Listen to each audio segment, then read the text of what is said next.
some tea parties, and she won't climb a tree. It's a boy and a girl thing.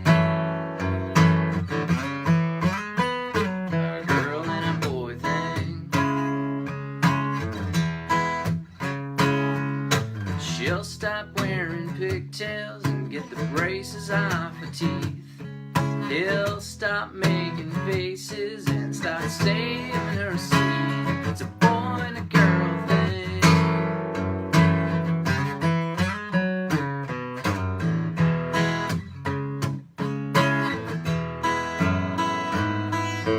She'll start wearing makeup and he'll start noticing the curves. They'll get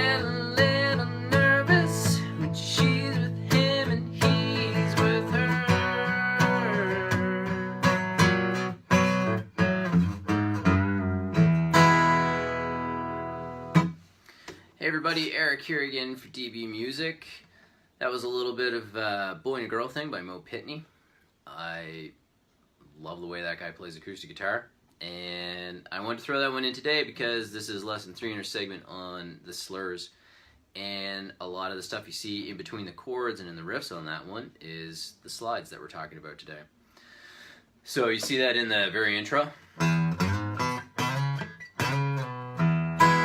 And also, like I said, in between the chords with.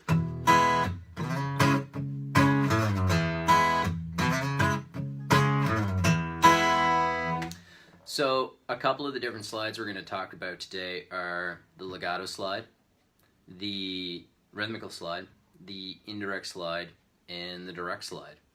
And I'll go over all 4 and show you what I mean by that. So, the Legato Slide is when you hear that nice long slide that goes maybe across the fretboard really long, sort of like the Stairway to Heaven one. And in that, we call it legato because it's taking its time, it's musical, there are notes in between. And so what you see in that is I'm taking my time to get up to the 8 and come back down. So that legato slide is nice when we want to have a very lyrical kind of move. So think of a singer kind of gliding up through the pitches to get to the note they want to get to.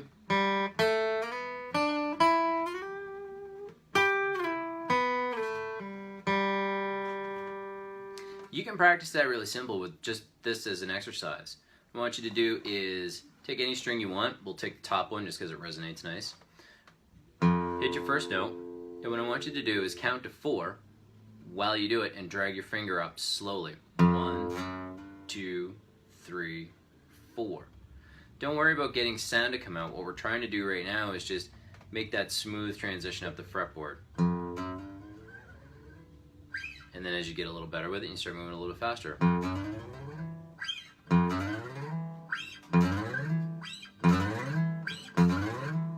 Okay?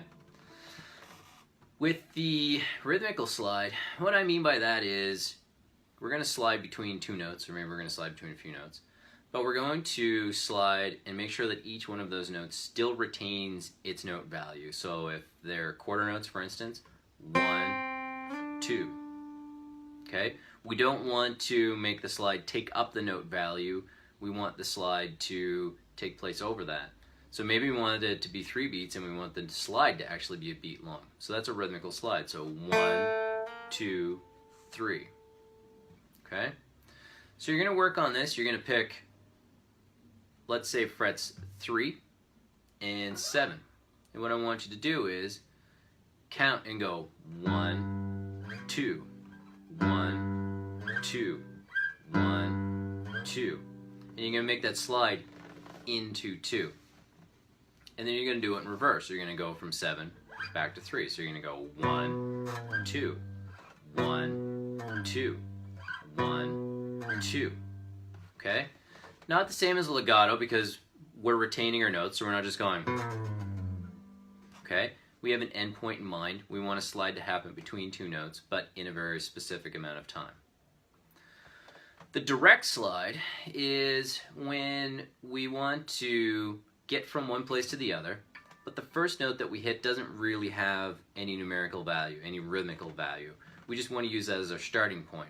So much the same as 1, 2, we're going to take the 1 away from this, and we're going to use it as a starting point to get to this one up here on 7. So we're going to go 1, 1, 1. Okay?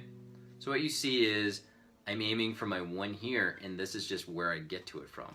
1. Again, this is something you can do. You can take any 2 frets you want. We could do 2 and 9 on the 3rd string. 1, 1, 1. Okay? Our last one is the indirect slide. And what I mean by that is our main goal is to be where we're going. And we don't really focus so much on where we're coming from.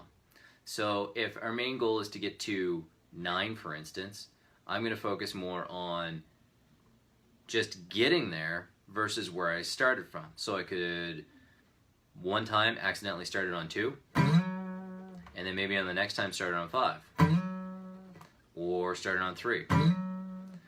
And the goal is getting to 9, okay? And the cool thing about the indirect one is that can be a flavor thing. You can be like, you know what, I really want to drag my slide out today, so I want to make it as long as possible. Or, you know what, I need to get to where I want to be super fast today for this song, so I want to make that indirect slide as short as possible, so I don't want to reach all the way from way down here. I might want to be somewhere closer up the fretboard to the 9, so like that. So all 4 of these slides are just 4 different ways of utilizing the same sliding technique. And the last part I want to cover is how to really make those slides stand out. What I notice with people when we're learning how to slide is we tend to slide without really committing to where we're going to go. So if I'm going to slide to 9, I'm going to slide right up to the front of that fret, and I'm going to end there. So whether it's direct, whether it's rhythmical or direct, or it's indirect, or it's a legato, I'm always aiming to hit and land right on that spot. You want to do that because, as we've talked about before with the hammer-ons, when you land right at the front of the fret, that's going to be the easiest place to get your note out, and it's going to give you the best tone on your note. When you commit to hitting that spot, you really drive your finger up to the front of it, and that helps also keep your finger down nice and hard on the string. Not too hard so you get stuck, but hard enough so that you maintain that nice string vibration, and you take it right to the point where it can continue to sustain. So, if we go back over it, there's the 4 types of slides we covered. There's the legato slide, there's the rhythmical slide, there's the indirect, and there's the direct. So legato, nice and long and dragged out over the notes. Okay, there's the rhythmical, which is we count 1, 2, 1, 2. So we have that actual time between the notes. There's our direct, where we don't have a numerical value or a rhythmical value attached to the first note. We think of it as the starting point to get to 1. And then we have our indirect, which can be flavor of the week kind of feel, where I start here, or I start here, or I start here, and that can be a very taste thing. And then the technical side of it is make sure you commit to landing at the very front of that fret so that you get that nice good tone, get lots of sustain out of your note, and you really help let that slide ring out as long as possible. So, again, ignore the singing. I had to do it. It's one of my favorite songs. I hope it's not terrible. With all of these, same as the ones before, make sure you're practicing them slow. It's all about the technique. It's all about landing in the right points. It's all about keeping that nice sustain. It's all about ringing those notes. It's not about how fast can I do this. Make sure that you add these things in. You know, these practice routines can be something you do every day, for instance, for a couple minutes. Some of these are great ones to just sit down in front of the television with your guitar, zone out during the commercial breaks. So whatever you do, practice hard, practice slow, practice with a reason, and good luck, and I hope you like the slide stuff. And next week we will dive into a new technique. Have a great weekend, everybody.